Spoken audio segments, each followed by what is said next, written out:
इस पृथ्वी की अर्जित कथा है अररिया। थर थर कांपता है शाश्वत। अपने दारुण वर्तमान से अररिया को कभी मुक्ति नहीं। फिर भी बिहार के पूर्वोत्तर सीमांचल क्षेत्र में बसा अररिया अपने जीवन राग में सदैव मस्त रहता है। बीते वक्त के साथ बिहार के सारे भरे अंचल की हरियाली छिनती गई, लेकिन अररिया की आशा की टहनी हमेशा हरी रही, आज भी है। काल के विवर्ण मुख पर रह रहकर उल्लास थोपता अररिया शोक में भी सुख ढूंढता है।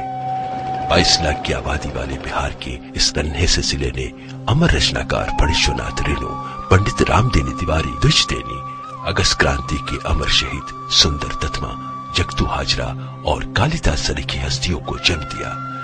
पर रेणु जी के शब्दों में इसकी हालत मारे गए गुलफाम सरीखी हो गई। गुलफाम फिर भी रोज रोज दुखों को झटक कर झूम रहे हैं।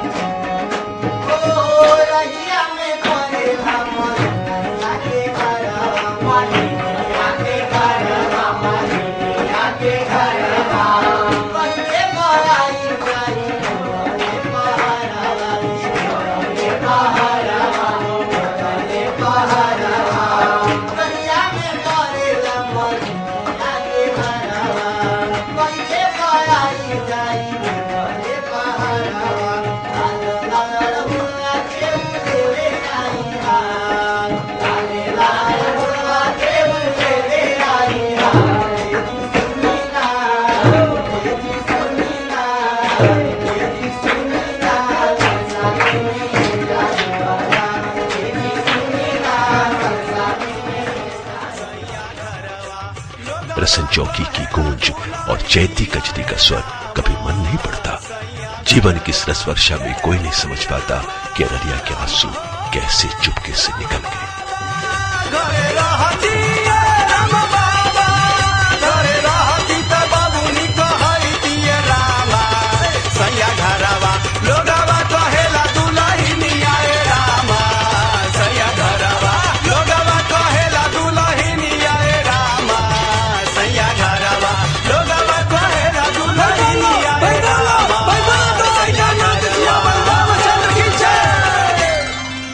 दो 2830 वर्ग किलोमीटर क्षेत्र में फैला अररिया जिला उत्तर में नेपाल से सटा है। इसके पूर्व में किशनगंज, पश्चिम में मधेपुरा और सुपौल, तो दक्षिण में पूर्णिया जिला है। अररिया 14 जनवरी 1990 को जिला बना। नवंबर 1864 से पूर्णिया जिला के अंतर्गत अनुमंडल था। आजादी के बाद कभी भी अररिया की मुलाकात विकास से नहीं हुई।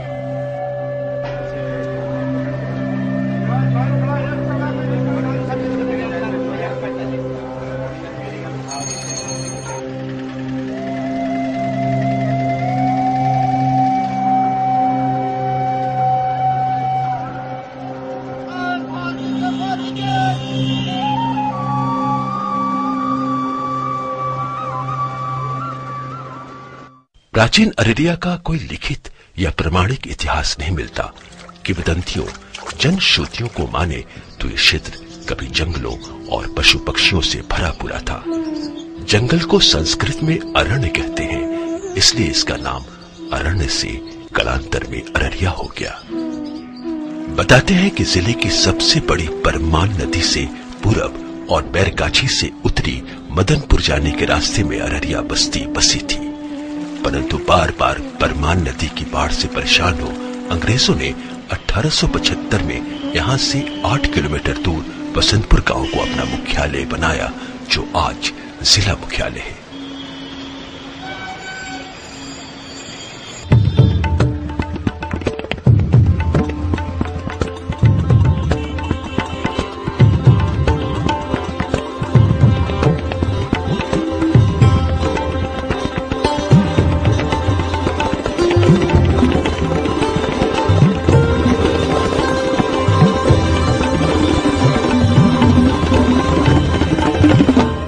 अररिया जिले को कुछ इतिहासकार महाभारत काल से जोड़ते हैं। कहते हैं पांडवों का ये क्षेत्र अज्ञातवास का साक्षी है। प्रमाण के तौर पर इसके चिन्ह अररिया प्रखंड के दभड़ा गांव में मौजूद है। इस क्षेत्र पर कभी राजा दंड का शासन था, जिसने बाद में महाबली भीम की अधीनता स्वीकार कर ली थी, इसलिए इस क्षेत्र को राजा दंड का स्थान भी कहते हैं। हालांकि अब इसके कोई प्रमाण नहीं मिलते। करीब 400 वर्ष पूर्व यह जिला जंगल, नदियों और आदिम जातियों से भरा था। 1722 के पूर्व अररिया जिला में मुसलमानों के निवास का कोई प्रमाण नहीं। ऐतिहासिक प्रमाण के आधार पर ईरानी हमलावर नादिर 1740 ईस्वी में शिया मुसलमानों के साथ दिल्ली आया। उन्हीं में से एक जौहरी बासी तकी मीर अपने साथियों के साथ दिल्ली से बंगाल होते हुए फारबिसगंज आया। उसने पूर्णिया के फौजदार से फारबिसगंज के दक्षिण परवाह क्षेत्र में 12 गांवों की जागीर खरीद ली और वहीं बस गया। बाद में 1757 के पलासी युद्ध में सिराजुद्दौला की हार के बाद इस क्षेत्र पर ईस्ट इंडिया कंपनी का अधिकार हो गया। सन 1859 में अंग्रेज एजे फोरबेस ने सुल्तानपुर की जिम्मेदारी को अपने हाथों में लेते हुए वर्तमान फारबिसगंज का निर्माण किया।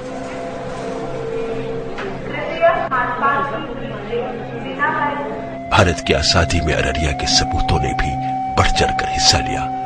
फोरबेस की सुल्तानपुर स्टेट के मुलाजिम रहे पंडित रामदेनी तिवारी द्विज देनी के नेतृत्व में क्रांति की बिगुल बजी।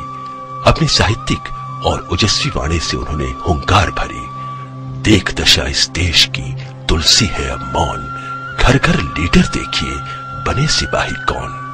सन 1925 में महात्मा गांधी और 1938 में नेताजी सुभाष चंद्र बोस के अररिया आगमन से भी आजादी की लड़ाई को और बल मिला। देशरत्न डॉक्टर राजेंद्र प्रसाद जिले के कुआड़ी गांव अक्सर आते थे और उन्हीं के प्रयासों से 1929 में यहाँ एक राष्ट्रीय स्कूल की स्थापना हुई। इस क्षेत्र से पंडित पुष्यानंद झा, द्विज देनी, भोगड़ के रामलाल मंडल, अररिया के पंडित रामाधार दुबे, बखरी कुरसा कांटा के कमलानंद विश्वास आदि कई लोगों ने महात्मा गांधी के सत्याग्रह में हिस्सा लिया था। अंग्रेजी हुकूमत के विरोध में सन 1942 की अगस्त क्रांति से संपूर्ण अररिया लहक उठा।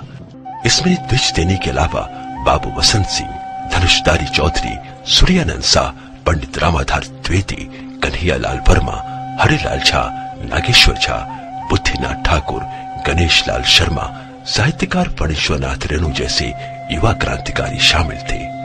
अपने उज्जवल अतीत को समेटे अररिया हैरान है कि आखिर आजाद भारत में उसे किस गुनाह की सजा मिली।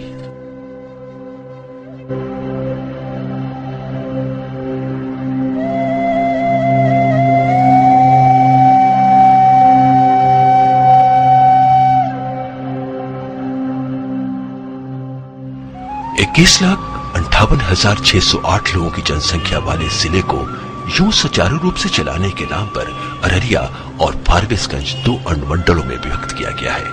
दोनों अनुमंडल में नगर परिषद के अलावा 6 विधानसभा और 1 लोकसभा क्षेत्र है। 742 गांव, 218 पंचायतों, 58 वार्ड और 30 सदस्यीय जिला परिषद से बने अररिया में कुल 9 प्रखंड है। अररिया, फारबिसगंज, रानीगंज, जौकीहाट, भरगामा, कुरसा कांटा, नरपतगंज, सिकटी और पलासी। पूरे इलाके की हालत जर्जर है। अपने संग हो रहे प्रशासनिक प्रहसन पर अररिया चुपचाप भी हंस रहा है। अपने नकारे जनप्रतिनिधियों के नाटक देख रहा है।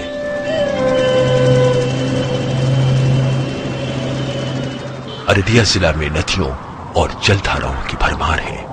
हर वर्ष इस क्षेत्र में बाढ़ आती है और साथ ही लाती है भारी जान माल फसलों की तबाही। सड़कें बह जाती हैं।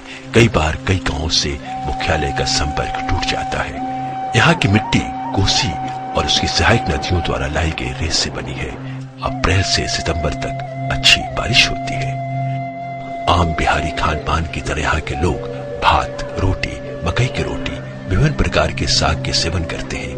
मुस्लिम बहुल क्षेत्र होने के कारण मछली, मुर्गा, खस्सी आदि लोगों के प्रिय भोजन में शुमार है। गरीब विभिन्न तालाबों, पोखरों आदि से मछली मारकर खाते हैं। हरित क्रांति या वैज्ञानिक ढंग से खेती के पूर्व यहाँ के ग्रामीण मड़ुआ, मकई और कौनी की रोटी, मुढ़ी, घुगनी, कचड़ी, खेसाड़ी, अरहर, ओल, कुर्थी, लौकी, बटुआ, साग, लाफा, बंथुआ, कर्मी, सरसों, अलुआ आदि का खाने में अधिक इस्तेमाल करते थे।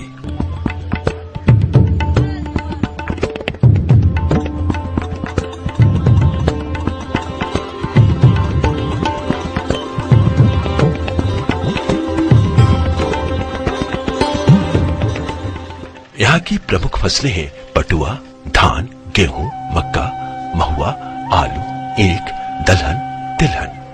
बांस, शीशम, नीम, सेमल, खैर, कदम के अलावा फलदार पेड़ जैसे नारियल, आम, अमरूद, लीची, बेल, बेर, कटहल आदि की यहाँ बहुतायत है। इसके अलावा जानवर पालन और मछली पालन यहाँ के 70% लोगों का पेशा है। कृषि आधारित उद्योग धंधों की पूरी संभावना है, पर इन सब की फिक्र किसे है?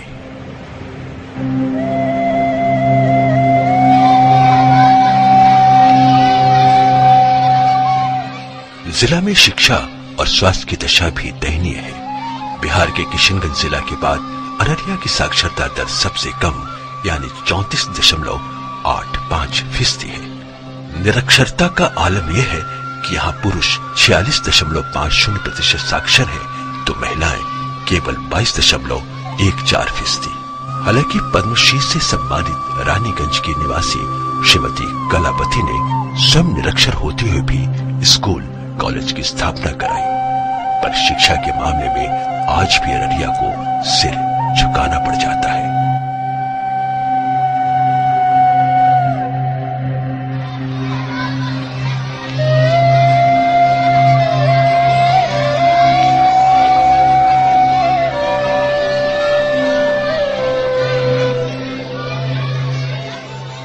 एक समय अररिया को बिहार का काला पानी कहा जाता था। लोग यहाँ बीमारी के डर से आने से घबराते थे।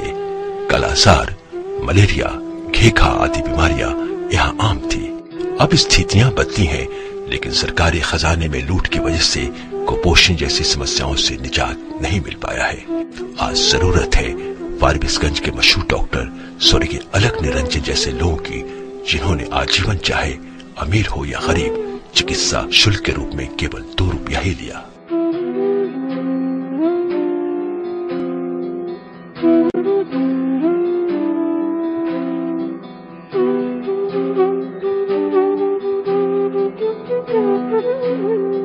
एक समय था जब बांस, पटुआ, धान आदि की खेती खूब होती थी, तो जाहिर सी बात है उससे संबंधित कुटीर उद्योग और हस्तशिल्प को स्थानीय बाजार मिला। गांव के लोग अपनी आवश्यकताओं की चीजें जैसे सूप, चटाई, पटुए की रस्सी, दरी, बांस की चिक, शीतल पाटी स्थानीय आवश्यकताओं को पूरी कर लेते थे। आधुनिकता ने हमारी परंपरागत कला को छीन लिया और लोग रोजगार की तलाश में दिल्ली, कोलकाता, पटना जैसे बड़े शहरों की ओर कूच कर गए। अब स्थितियां बदली हैं। लोग यहां लौटना चाहते हैं, लेकिन सरकारी दांवपेच में उलझकर लौटने की हिम्मत नहीं होती।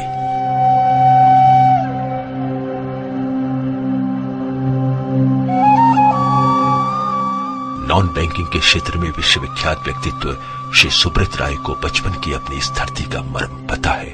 उनका ननिहाल यही है।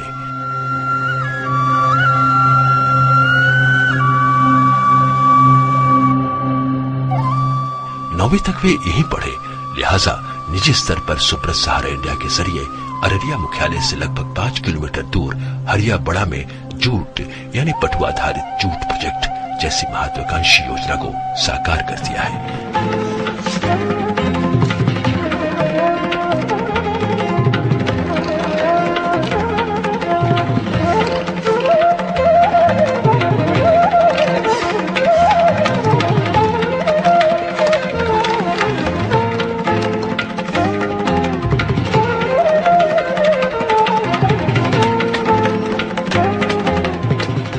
जहां स्थानीय लोगों को जूट प्रशिक्षण देकर लोन दिए जाते हैं ताकि गांव के लोग आत्मनिर्भर हो सके। इस यूनिट में विभिन्न जूट उत्पाद जैसे थैले, जूता, चप्पल आदि बनाए जाते हैं और इन उत्पादों को देश विदेश में बाजार उपलब्ध कराया जा रहा है।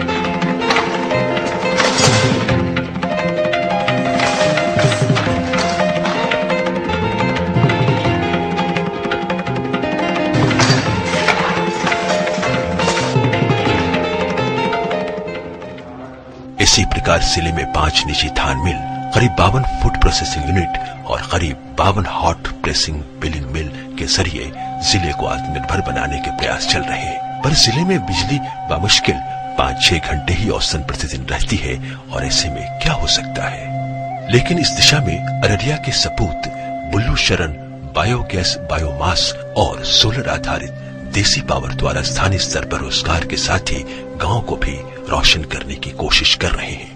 इन प्लांटों में 11 से 100 केवीए तक बिजली पैदा की जा रही है। 5 साल के अंदर और 120 गांवों में बिजली मुहैया कराने का लक्ष्य उन्होंने रखा है।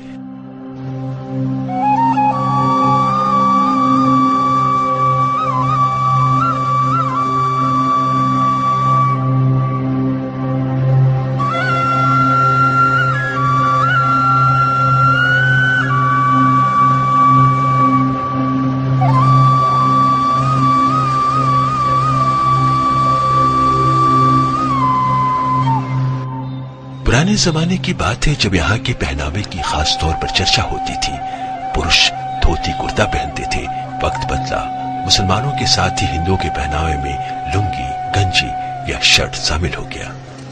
आधुनिकता ने शहर ही नहीं गांव को भी लपेटा और नई पीढ़ी जींस, सलवार कुर्ता पर उतर आई।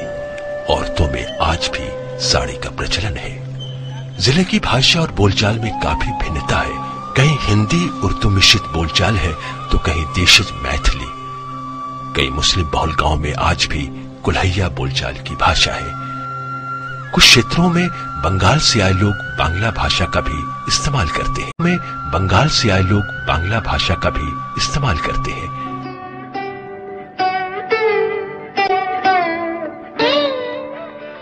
उर्दू हिंदी तहजीब के लिए ख्यात अररिया जिला अंतर्गत और आही हिंगना के निवासी फणीश्वरनाथ रेणु का नाम बड़े आदर और गर्व के साथ लिया जाता है।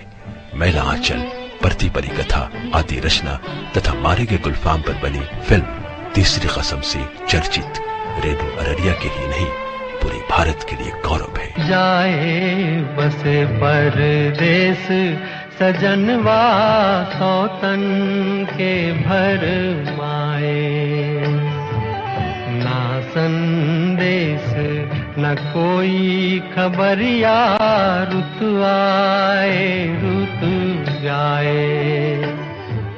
क्रांतिकारी पंडित रामदेवी तिवारी द्विज देने के साहित्य में अप्रितम योगदान को कभी भुलाया नहीं जा सकता।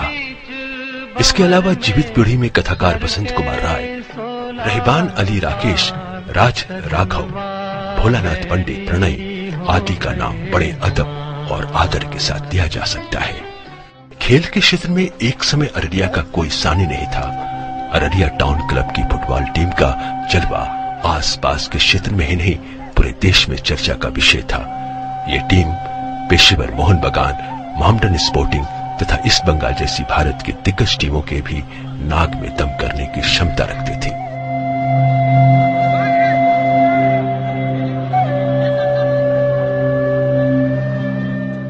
बहरहाल जिले में कई प्रतिभाएं फिर से पनपने लगी हैं। उसी में से शतरंज में गरिमा और सौरभ का नाम लिया जा सकता है। पर्यटन की पूरी संभावनाओं को अपने अंदर समेटे संपूर्ण अररिया जिला में कई ऐसे अंतर्राष्ट्रीय कोटि के धार्मिक और सांस्कृतिक स्थल हैं जो उपेक्षित हैं। जिले के कुछ प्रमुख पर्यटन स्थल हैं अररिया प्रखंड के अंतर्गत मदनपुर का मदनेश्वर नाथ महादेव मंदिर,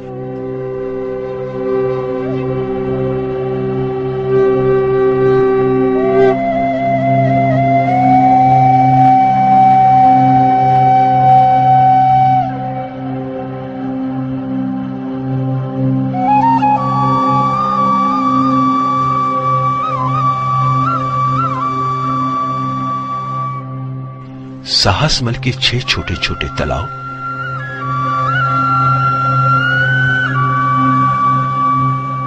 मुख्यालय स्थित मां खंडगेश्वरी काली मंदिर,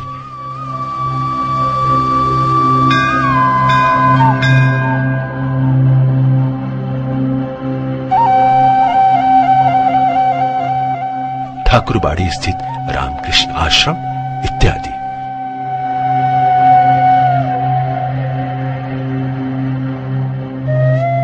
कुरसा कांटा प्रखंड में ऐतिहासिक सुंदरी मठ में स्थित बाबा सुंदरनाथ का मंदिर,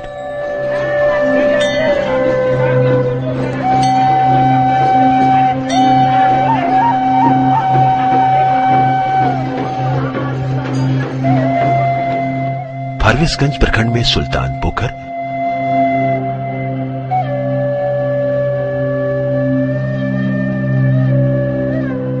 माणिकपुर में एवरेस्ट की ऊंचाई नापने के लिए बनाया गया रेपेली का स्तूप, महान कथा शिल्पी फणीश्वरनाथ रेणु का निवास स्थल औराही हिंगना पर्यटन के क्षेत्र में है, जिसे विकसित कर और आकर्षक बनाया जा सकता है।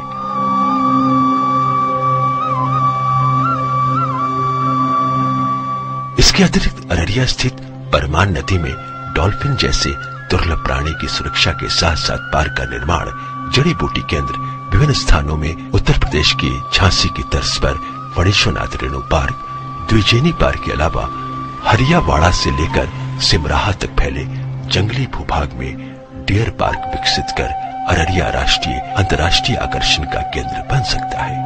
पर यह शायद ही संभव हो।